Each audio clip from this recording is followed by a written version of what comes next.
Hi friends, learn geography with James in Thakur. So dear friends, first of all, what is geography? Dear friends, geography is concerned to provide accurate, orderly and rational description and interpretation of the variable character of the Earth's surface. There are so many things on the surface of Earth, and geography provide accurate, orderly, and rational data about the variable characters, different things on the surface of Earth. And it also shows the relationships between different things on the surface of Earth. This definition is given by Richard Hartshorne in 1959 in his book Perspective on the Nature of Geography. Dear friends, this course is basically focusing on human geography. So dear friends, human geography is a synthetic study of the relationships between human societies and Earth's surface.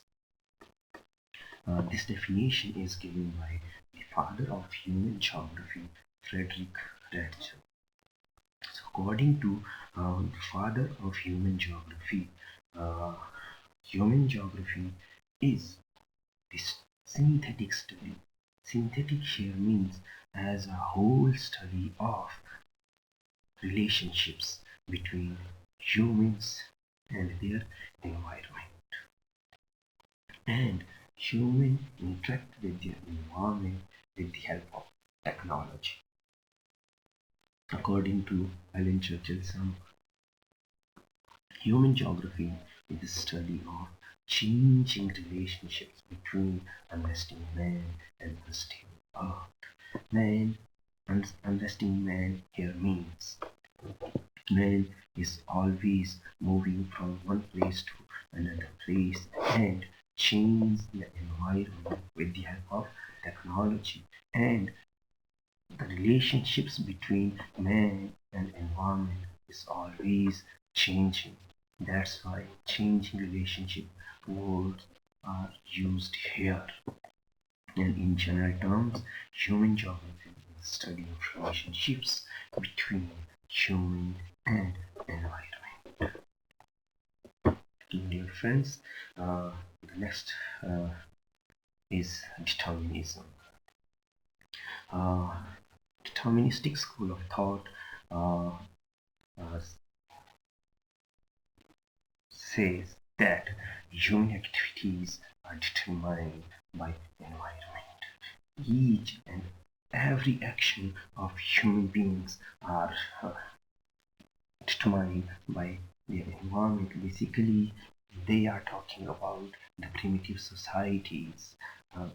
Basically, primitive societies have lack of technology. That's why each and every activity of human beings are controlled by the environment.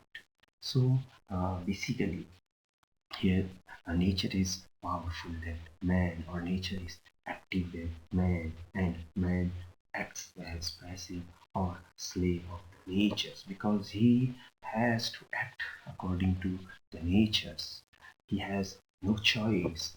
He has to just work according to the nature. That's why it is also known as naturalization of human being. Dear friends, determinism is developed by German geographers, and the father of human geography, that is also known as the father of determinism. The followers are sample and indicators. I already told you, dear friends, that each and every activity according to deterministic school of thought is controlled by our nature. So that's why basically they rely on physical geography, and they worship the natures.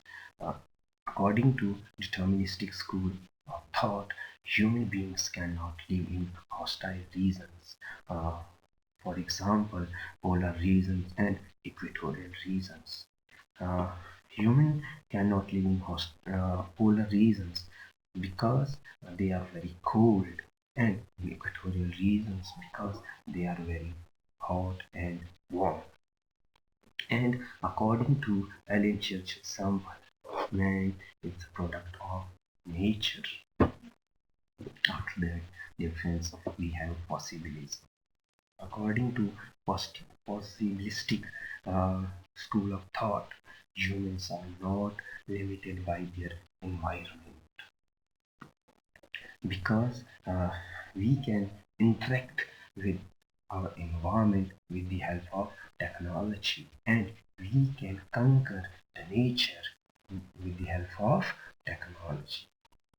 So what they say is that man is powerful than nature. So man is active and nature is passive. Nature have no control over man. Each and every activity is controlled by man, and man control its environment with the help of technology.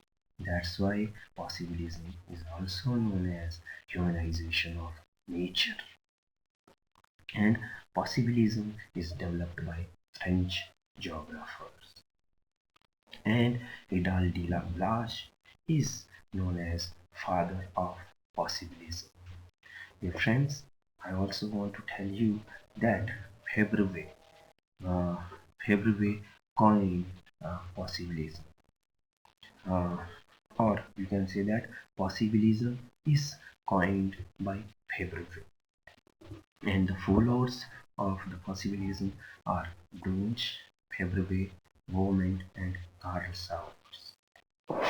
And possibilistic school of thought uh, relies on human geography. Uh,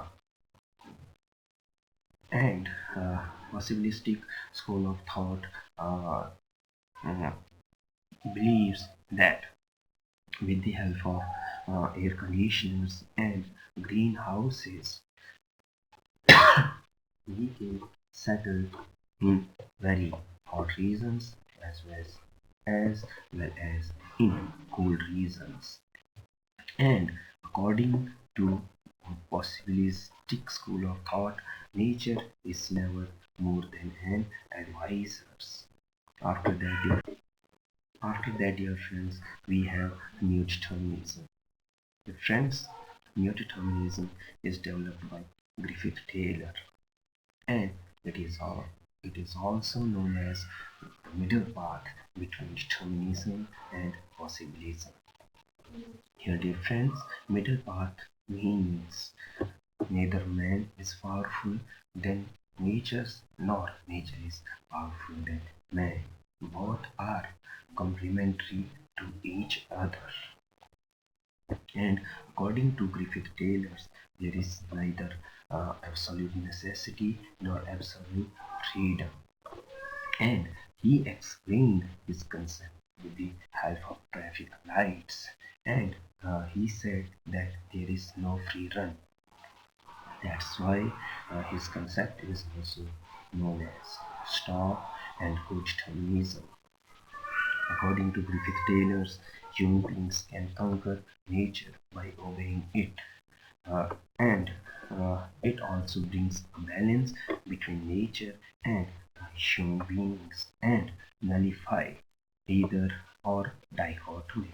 Here, either or dichotomy means uh, the dichotomy between determinism and possibilism.